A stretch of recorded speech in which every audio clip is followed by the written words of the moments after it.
안녕하세요. 오늘도 예배드리러 나오시느라고 여러분 아침 분주했을 텐데요. 하나님께서 여러분에게 준비하신 은혜 주시기 바랍니다. 사도신경으로 신앙 고백하시고 예배의 자리로 나아가겠습니다. 나는 전능하신 아버지 하나님 천지의 창조주를 믿습니다. 나는 그의 유일하신 아들 우리 주 예수 그리스도를 믿습니다. 그는 성령으로 잉태되어 동정녀 마리아에게서 나시고 본디오 빌라도에게 고난을 받아 십자가에 못 박혀 죽으시고 장사된 지 사흘 만에 죽은 자 가운데서 다시 살아나셨으며 하늘에 오르시어 전능하신 아버지 하나님 우편에 앉아 계시다가 거기로부터 살아있는 자와 죽은 자를 심판하러 오십니다. 나는 성령을 믿으며 거룩한 공교회와 성도의 교제와 죄를 용서받는 것과 몸의 부활과 영생을 믿습니다. 아멘. 찬송가 542장입니다. 542장, 옛날 찬송가로는 340장입니다. 1절과 2절 부르고 같이 기도하겠습니다.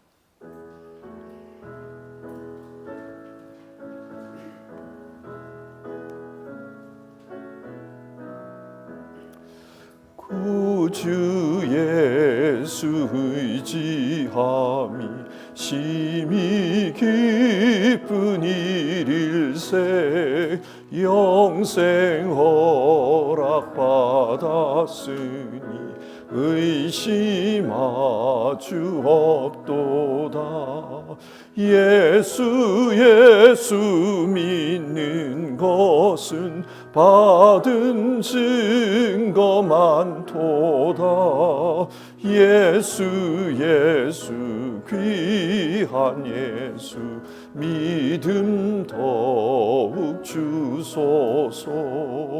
구주 예수 의지함이 심히 기쁜 일일세 주를 믿는 나의 마음 그의 피에 적시네. 예수 믿는 것은 받은 증거 많도다. 예수 귀한 예수 믿음 더욱 주소서. 아멘. 기도하겠습니다. 사랑이 많으신 하나님, 오늘도 예수님을 믿으며 예배의 자리에 나왔습니다. 그리고 우리의 심령을 주님 앞에 내어놓고 오늘 하루도 주님의 사람으로서 살아가기를 간청하고 또 기대합니다. 하나님, 우리의 삶의 목표는 주님의 사람으로서 이 땅에서 살다가 마지막에 주님의 품에 안기는 것입니다. 그리고 영원히 주님과 함께 주님의 나라에서 살아가는 것입니다. 주님, 우리에게 주어져 있는 이런 신앙의 목표들을 잘 이루어갈 수 있도록 도와주시옵소서. 근데 주님께서는 죽음 이후에 주님과 함께 사는 것, 그것만 기대하시는 것이 아니라 이 땅에서의 삶도 주님과 함께 사는 것, 주님과 동행하며 사는 것, 그것을 기대하는 것을 압니다. 그래서 주님, 이 아침에 주님 앞에 간구합니다. 우리의 삶이 주와 동행하는 삶이 되게 하시고 주님을 닮아가는 삶이 될 수 있도록 역사해 주시옵소서. 우리와 함께 하시는 성령 하나님께서 우리의 심령을 주장해 주시기를 바라고 우리의 삶을 주장해 주시기를 바랍니다. 그래서 우리로 하여금 주님 따라갈 수 있도록 역사해 주시기를 바랍니다. 여러 가지 어려움들이 있고 기도의 제목들이 있는 줄 압니다. 그래서 주님 앞에 간구하는 우리 성도님들, 하나님 그 마음속에 주님의 마음을 주시고 주님이 주시는 평강을 주시고 주님의 능력이 역사함을 허락해 주시옵소서. 그 삶 속에 주가 함께 하심을 경험하도록 도와주시옵소서. 오늘 이 예배 가운데도 주님 함께 하시면서 말씀하여 주시고 깨닫게 하여 주시고 또 기도할 수 있도록 우리로 하여금 마땅히 기도할 바를 깨닫게 하옵소서. 예수님의 이름으로 기도드립니다. 아멘.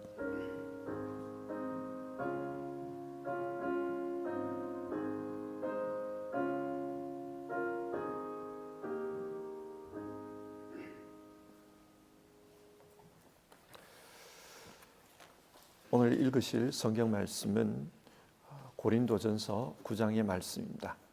고린도전서 9장입니다. 9장 19절부터 23절까지 말씀을 한 절씩 교독해서 읽도록 하겠습니다. 19절에서 23절입니다. 한 절씩 교독하고 23절은 같이 읽겠습니다. 19절입니다. 나는 어느 누구에게도 얽매이지 않은 자유로운 몸이지만 많은 사람을 얻으려고 스스로 모든 사람의 종이 되었습니다. 유대 사람들에게는 유대 사람을 얻으려고 유대 사람같이 되었습니다. 율법 아래에 있는 사람들에게는 내가 율법 아래에 있지 않으면서도 율법 아래에 있는 사람을 얻으려고 율법 아래에 있는 사람같이 되었습니다. 율법이 없이 사는 사람들에게는 내가 하나님의 율법이 없는 사람이 아니라 그리스도의 율법 안에서 사는 사람이지만 율법 없이 사는 사람들을 얻으려고 율법 없이 사는 사람같이 되었습니다. 믿음이 약한 사람들에게는 약한 사람들을 얻으려고 약한 사람이 되었습니다. 나는 모든 종류의 사람에게 모든 것이 되었습니다. 그것은 내가 어떻게 했었든지 그들 가운데서 몇 사람이라도 구원하려는 것입니다. 같이 읽겠습니다.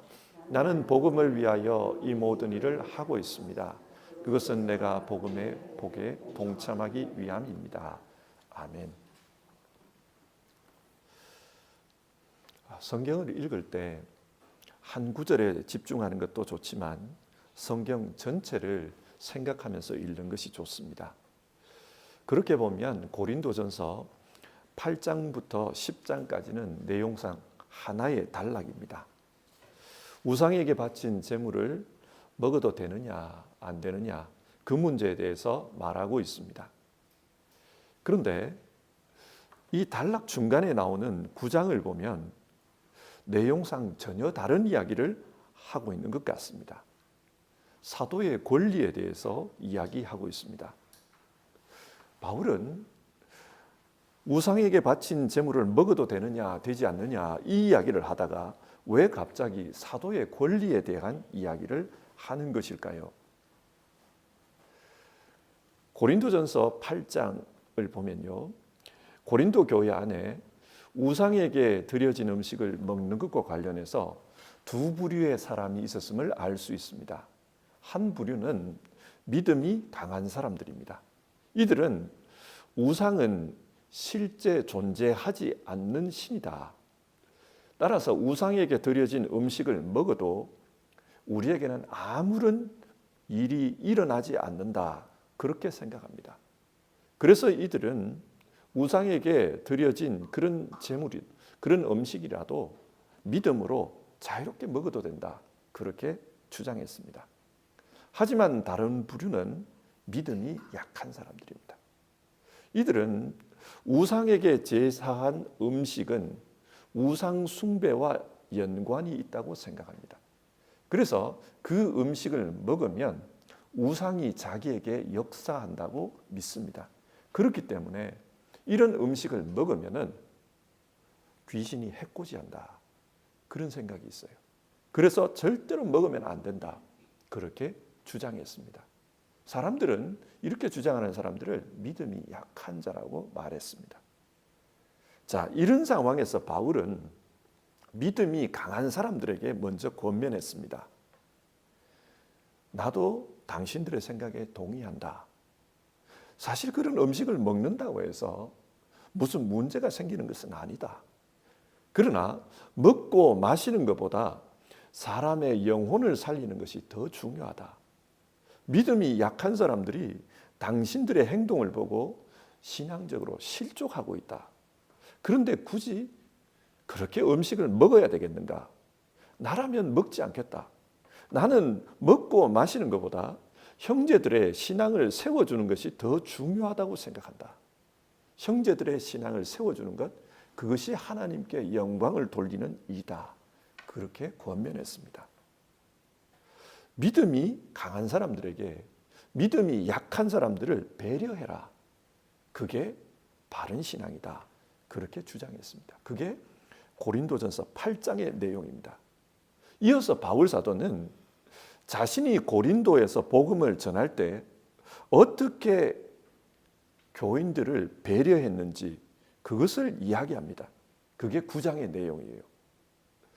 나는 여러분들을 배려하기 위해서 내가 할 수 있는 것도 하지 않았습니다. 그 이야기가 지금 나옵니다. 따라서 우리가 이런 고린도전서 9장을 읽을 때 뭐 사도에게 사례를 주는 게 맞나 맞지 않나 그걸 따지는 게 중요한 게 아니라 배려하는 신앙, 그것을 생각해야 합니다. 배려하는 신앙이란 이런 거다. 그걸 우리가 이 메시지로부터 받아내야 돼요. 그래야 성경을 오해하지 않습니다. 자, 그러면 오늘 본문을 함께 살펴보도록 하겠습니다. 1절과 2절을 보면요, 바울은 자신이 사도다 그렇게 주장합니다. 1절을 보시면 내가 자유인이 아닙니까? 내가 사도가 아닙니까? 내가 우리 주 예수를 뵙지 못하였습니까? 여러분은 주님 안에서 내가 일해서 얻은 열매가 아닙니까? 다른 사람들에게는 내가 사도가 아닐지 몰라도 여러분에게는 사도입니다. 여러분은 주님 안에서 나의 사도직을 보증하는 표입니다. 이 말씀을 보면 바울이 고린도 교인들에게 내가 사도가 아닙니까? 다른 사람들에게는 사도가 아닐지 몰라도 여러분에게는 사도입니다. 이런 말을 하고 있습니다. 왜 이 말을 할까요? 고린도 교회 안에는 바울이 사도가 아니다 그렇게 말하고 다니는 사람들이 있었던 것입니다. 이 사람들이 바울이 사도가 아니라고 말하는 근거는 예수님의 12제자 중에 한 사람이 아니라는 거예요. 그리고 바울은 지금 고린도 교회로부터 사례를 받지 않고 있다 그 이야기를 합니다. 왜 사례를 받지 않는가?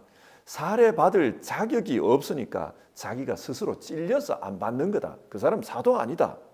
그렇게 말하면서 바울을 비판하는 이들이 있었습니다. 그래서 3절 이하에서 자신을 비판하는 사람들에게 왜 사례를 받지 않았는지 그것을 이야기합니다. 3절을 보시면 나를 비판하는 사람들에게 이렇게 답변합니다. 바울이 이 문제로 많이 비판을 받고 있었던 거예요. 자, 그러면 왜 사례를 받지 않았는가?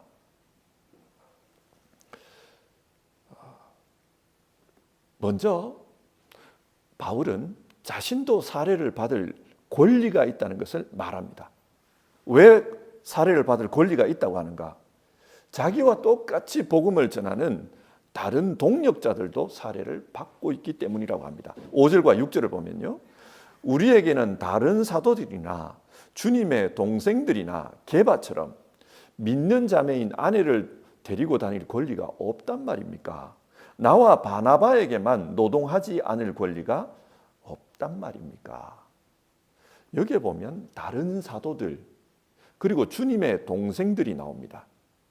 다른 사도들과 주님의 동생들은 복음을 전하면서 사례를 받았다는 것입니다. 그리고 게바가 나오는데요, 게바는 베드로 아닙니까? 이 베드로는 사례를 받을 뿐만 아니라 자기 아내를 데리고 다녔다는 말이 나옵니다.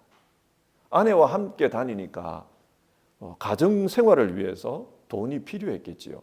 그래서 사례를 받았다는 겁니다. 그처럼 자기 자신도 사례를 받을 권리가 있다고 말합니다. 이것은 세상적으로도 노동을 했으니까 그 노동에 대해서 돈을 받는 건 당연하다.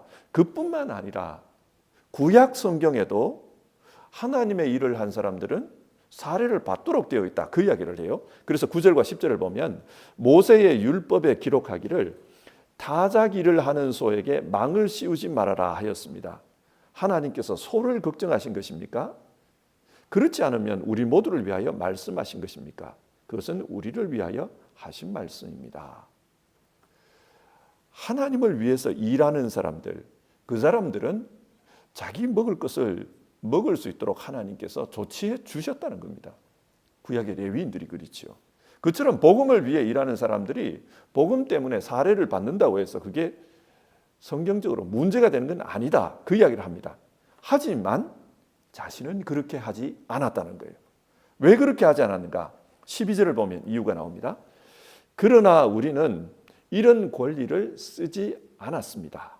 우리는 그리스도의 복음을 전하는 일에 지장을 주지 않도록 모든 것을 참습니다. 복음 전하는 일에 지장을 주지 않기 위해서 사례를 받지 않았다는 겁니다. 이건 당시에 시대 상황을 좀 알아야 이해가 됩니다. 당시 헬라 사회에서는 최고의 지식인들이 철학자들이었습니다. 그리고 그 철학자들 중에는 학교를 세우고 학생들을 받는 이들도 있지만 그렇지 못한 사람들은 자신들이 돌아다니면서 사람들을 가르쳤어요. 안 찾아오니까 돌아다닌 겁니다. 그렇게 돌아다니면서 지식을 가르친 겁니다. 지식을 가르치고 난 다음에 사례를 요구했어요. 내게 배웠으니까 돈을 가져오너라. 그렇게 이제 주장을 한 거지요. 바울은 이런 상황을 잘 알고 있었습니다. 그래서 자기가 다니면서 예수님에 대해 가르치고 나한테 사례를 주시오. 이렇게 말하면은 그 고린도 사람들은 예수님을 한 번도 들어본 적이 없기 때문에 오해를 한다는 거예요. 아, 이 사람도 저런 철학자 중에 한 사람이구나. 그렇게 오해한다는 겁니다. 그래 버리면은 이 복음이 지식의 하나로 전락합니다. 그래서 선교 초기부터 바나바와 함께 다니면서 우리는 그러지 말자. 이거 오해받는다. 이 복음은 하늘의 진리를 전하는 건데 이래서는 안 된다. 그래서 자비량을 선택했다는 겁니다. 그래서 텐트 만드는 일을 하면서 복음을 전했습니다. 예를 들어서 한번 생각해 보면 좀 더 쉽습니다. 한국의 목사님들 중에 동남아시아 선교사로 파송된 분들이 많습니다. 그런데 동남아시아의 큰 도시들에는 미국에서든 어디에서든 이런 선교사들이 들어와 있어요. 그래서 한국의 많은 선교사님들이 작은 마을로 많이 들어가요. 작은 마을 오지로 들어갑니다. 그렇게 오지로 들어갔다고 한번 가정해 봅시다. 굉장히 가난합니다. 문명이 들어오지 않았습니다. 그런 곳에 들어가서 사람들에게 복음을 전하고 교회를 세웠다고 합시다. 그러면서 처음부터 내가 먹고 살아야 되니까 사례를 주십시오. 이렇게 요구하면 이 사람들이 어떻게 받아들일까요? 아니 우리도 먹고 살기가 힘든데 이런 가난한 데 들어와 가지고는 말 몇 마디 하고 우리한테 돈을 요구하냐 오해할 수가 있습니다. 그래서 이 선교사님들은 갈 때 사례를 요구하는 게 아니라 오히려 돈을 가지고 갑니다. 그래서 그곳에 학교를 세워주고 병원을 세워주고 또 살아가는 데 필요한 물품들을 전달합니다. 그렇게 도우면서 선교를 합니다. 그래야 이분들이 오해를 안 해요. 아, 이 복음이라는 것은 진짜 사랑을 나눠주는 거구나. 우리를 도와주는 거구나. 그렇게 생각하기 때문입니다. 그런데 만약에 그런 곳에 가서 처음부터 사례를 요구하면 사람들이 거부할 겁니다. 바울이 그걸 아는 거예요. 그래서 그렇게 했다는 겁니다. 복음을 전혀 모르는 데 가서 처음부터 돈 이야기를 하면은 이 고린도 사람들이 어떻게 반응하겠냐. 그래서 교인들을 배려해서 교인들이 복음을 받아들일 수 있도록 자기는 자비량 선교를 한 것이다. 사례를 받지 않은 것이다. 그 이야기를 해요. 그런데 사람들이 오해를 합니다. 저 사람은 자격이 없는 사람이라서 저렇다. 오해를 받은 거예요. 그리고 이런 말을 합니다. 16절과 17절인데요. 내가 복음을 전할지라도 그것이 나에게 자랑거리가 될 수 없습니다. 나는 어쩔 수 없이 그것을 해야만 합니다. 내가 복음을 전하지 않으면 나에게 화가 미칠 것입니다. 내가 자진해서 이 일을 하면 싹쓸 받을 것입니다. 그러나 내가 마지못해 하면 직무를 따라 한 것입니다. 자신은 하나님으로부터 사명을 받았다는 거예요. 그래서 이 사명대로 살지 않으면 자기 삶에 복이 없다. 하나님으로부터 칭찬을 듣지 못한다. 그래서 내가 보상을 받든 못 받든 사례를 받든 못 받든 상관없이 나는 복음을 전해야 된다. 나는 그 사명감으로 전한 것이다. 그 이야기를 하고 있습니다. 자, 이렇게 바울이 자기에 대한 오해를 해명한 다음에 나는 여러분을 배려해서 이렇게 사례를 받지 않은 겁니다. 그 이야기를 합니다. 그리고 자기 사역을 어떻게 배려의 마음으로 행했는지 그걸 19절 이하에서 말하고 있습니다. 나는 이런 생각이 있기 때문에 여러분을 배려한 겁니다. 그 이야기를 해요. 첫 번째로 어떤 생각이 있었다고 하는가? 19절과 20절을 보면요. 나는 어느 누구에게도 얽매이지 않은 자유로운 몸이지만 많은 사람을 얻으려고 모든 사람의 종이 되었습니다. 유대 사람들에게는 유대 사람을 얻으려고 유대 사람같이 되었습니다. 율법 아래 있는 사람에게는 내가 율법 아래 있지 않으면서도 율법 아래 있는 사람을 얻으려고 율법 아래 있는 사람같이 되었습니다. 복음을 전하기 위해서 그 사람들에게 눈높이를 맞추었다는 거예요. 자기는 자유인이기 때문에 남의 비위 맞추면서 살 필요가 없다는 겁니다. 노예처럼 주인의 비위를 맞출 그럴 이유가 없다는 거예요.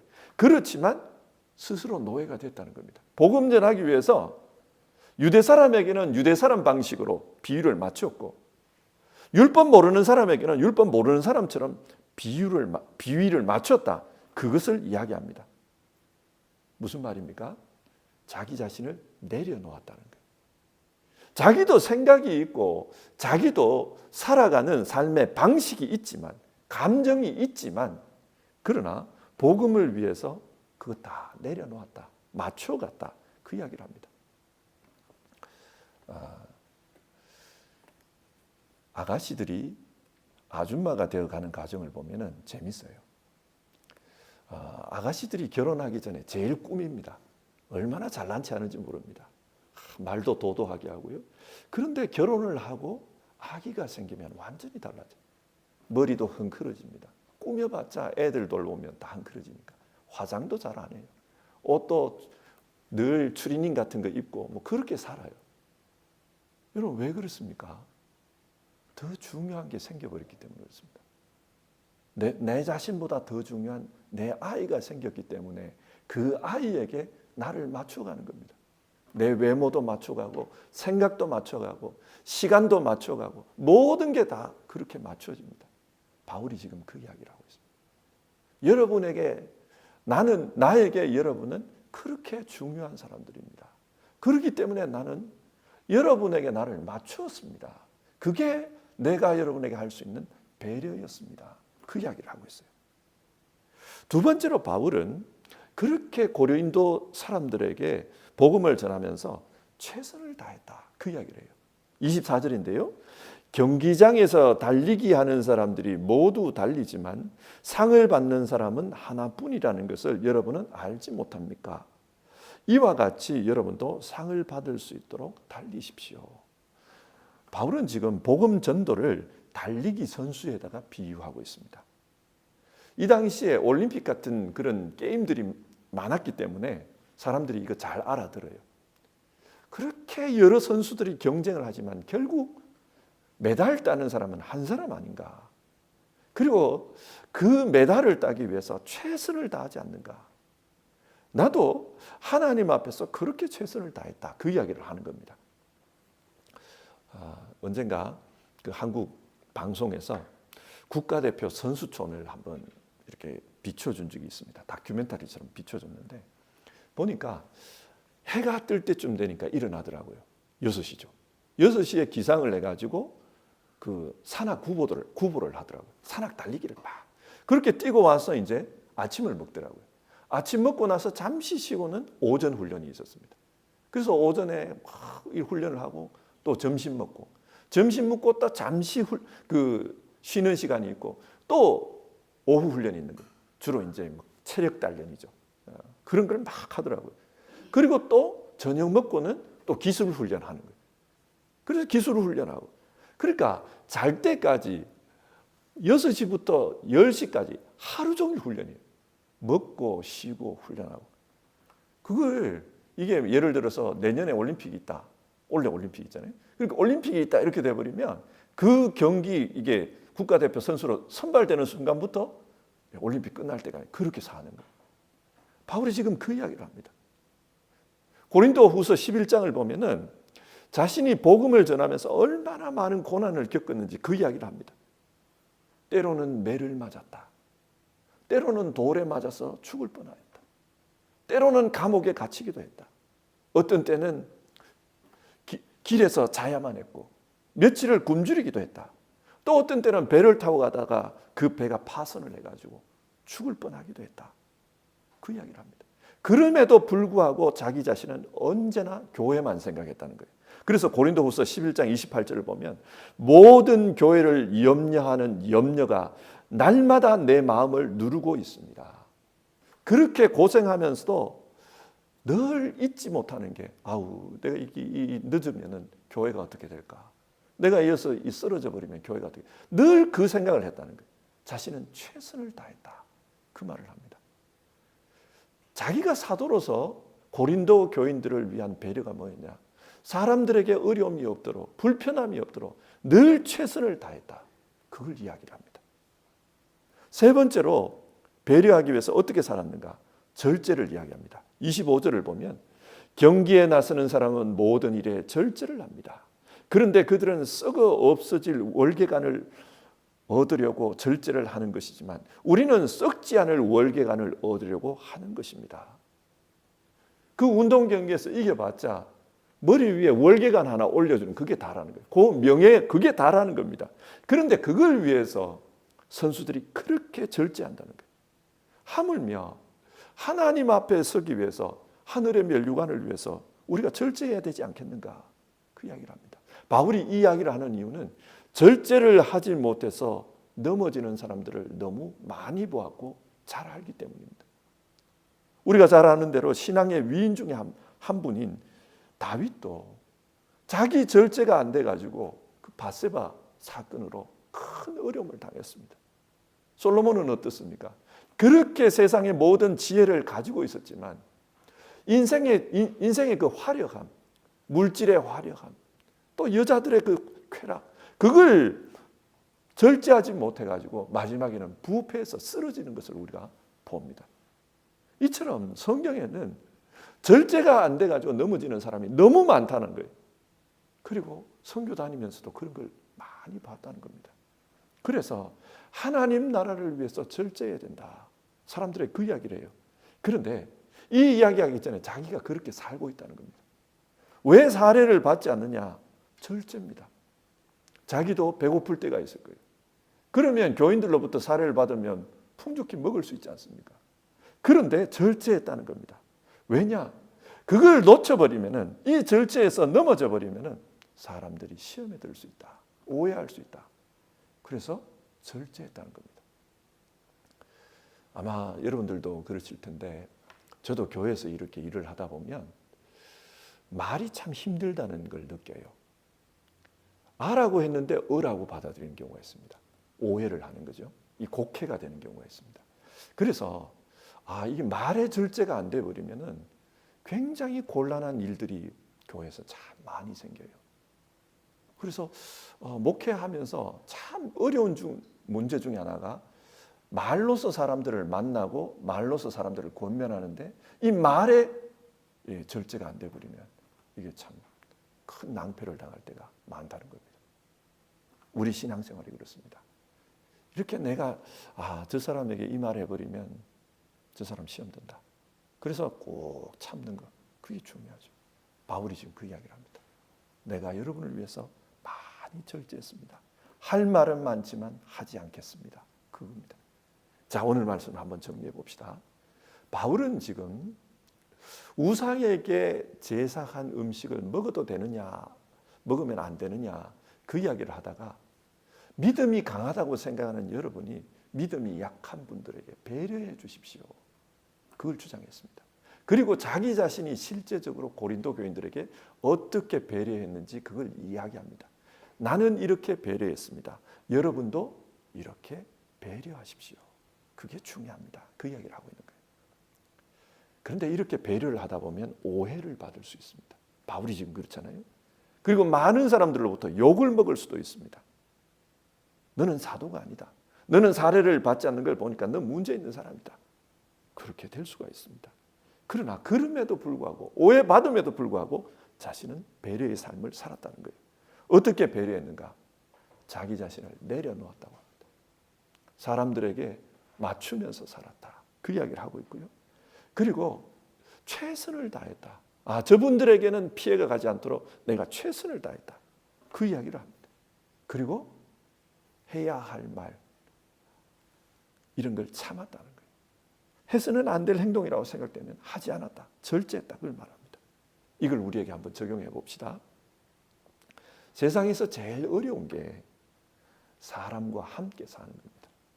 혼자 사는 것은 좀 고생인데도 마음은 편할 수 있습니다. 그런데 같이 살다 보면 이 몸은 편해도 마음이 괴로울 때가 많아요. 생각이 다릅니다.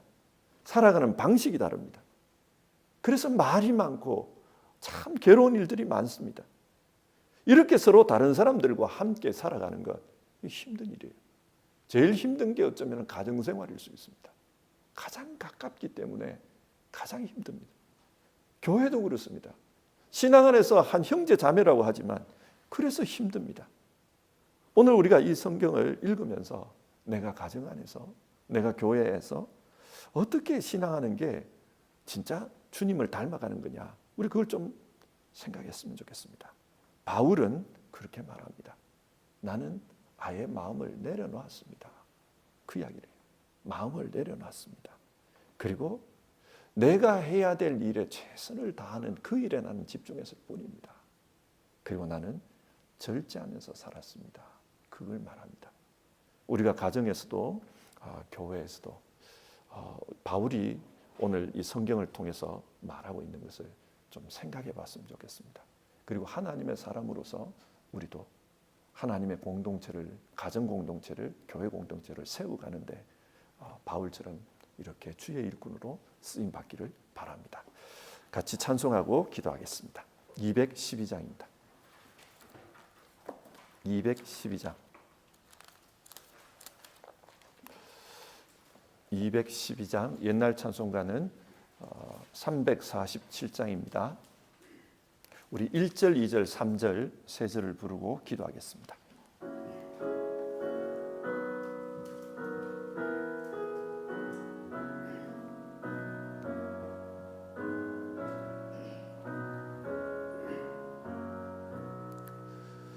겸손히 주를 섬길 때 괴로운 일이 많으나 구주여 내게 힘주사 잘 감당하게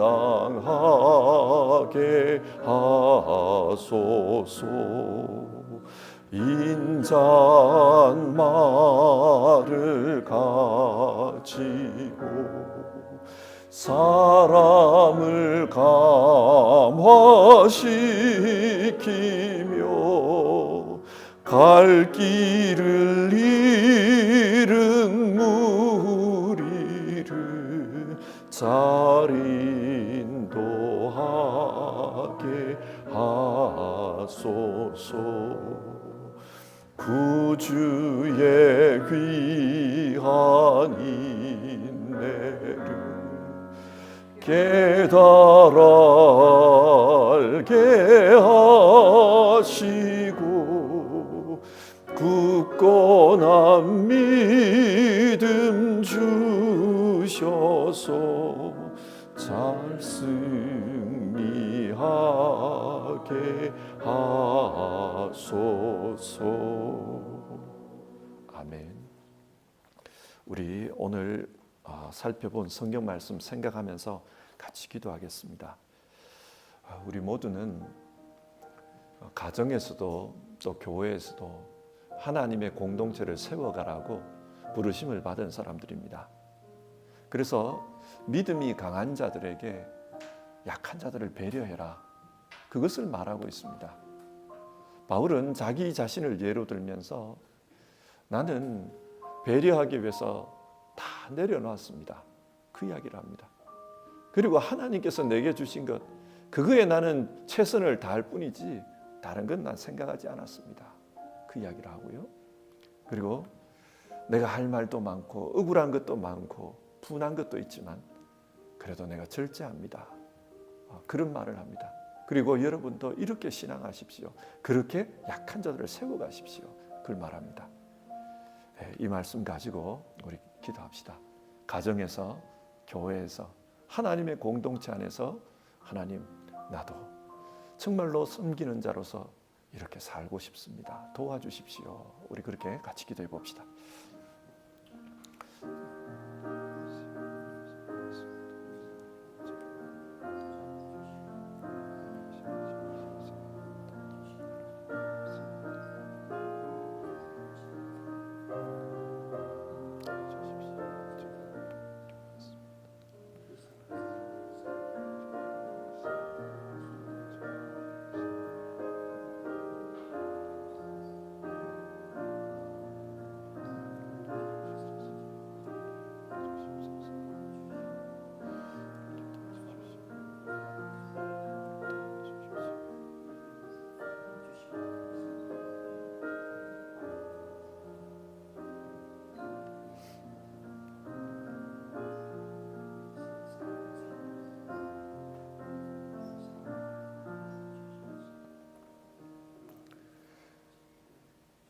사랑 많으신 하나님, 오늘 성경 말씀을 읽으면서 하나님께서 우리에게 기대하는 것이 무엇인지를 다시 한번 생각합니다.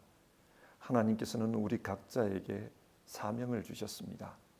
가정에서, 교회에서, 또 세상에서 하나님의 사람으로서 하나님 나라를 위해 일하라고 사명을 주셨습니다. 그리고 그 사명을 통해 하나님의 나라가 전해지고 복음이 전해지는 것을 원하신다는 것을 우리가 오늘 말씀을 통해 깨닫습니다. 그러기 위해서는 우리 믿는 자들이 어떻게 행동해야 되는지, 어떻게 살아야 되는지 그것을 말씀하고 있는 본문을 읽었습니다. 주님, 우리가 주님의 사람으로 살면서 억울할 때가 많습니다. 정말 안 들어도 되는 말을 들을 때가 있고 사람들로부터 오해를 받아서 정말 바닥으로 떨어진 것 같은 자존감이 떨어질 때가 있습니다. 정말 그렇게 살지 않았는데 남들이 나를 쓰레기처럼 볼 때가 있다는 그런 느낌이 들 때가 있습니다. 주님, 이런 상황 속에서 우리가 주님의 사람으로서 어떻게 살아야 될까? 오늘 그 문제를 가지고 기도합니다. 주님 도와주시옵소서. 각 가정에서, 교회에서, 또 세상에서 하나님의 사람으로 살아가는 모든 이들을 주님 위로해 주시기를 바랍니다. 주님 앞에서 충성하기 위해서 때로는 다 내려놓고 때로는 최선을 다했지만 오해를 받고 정말 할 말 많지만 절제하면서 그렇게 살아가는 주님의 사람들을 위로해 주시기를 바랍니다. 그리고 하나님께서 주시는 힘으로 주님께서 맡기신 사명들 잘 감당하는 우리 성도님들 다 되게 하옵소서. 가정에서, 교회에서, 또 세상 속에서 하나님 나라를 위해서 수고하는 모든 주의 자녀들, 그분들에게 힘 주시고 능력 주시고 위로 주셔서 바울처럼 끝까지 주님의 사람으로서의 역할들을 잘 감당할 수 있도록 도와주시옵소서. 오늘 아침 주님께서 주시는 힘으로 각자의 자리에서 각자의 삶을 잘 살아가도록 그렇게 역사해 주시기를 간청드립니다. 우리 주님 예수님의 이름으로 기도드립니다. 아멘. 주기도문 하겠습니다. 하늘에 계신 우리 아버지, 아버지의 이름을 거룩하게 하시며 아버지의 나라가 오게 하시며 아버지의 뜻이 하늘에서와 같이 땅에서도 이루어지게 하소서. 오늘 우리에게 일용할 양식을 주시고 우리가 우리에게 잘못한 사람을 용서하여 준 것 같이 우리 죄를 용서하여 주시고 우리를 시험에 빠지지 않게 하시고 악에서 구하소서. 나라와 권능과 영광이 영원히 아버지의 것입니다. 아멘.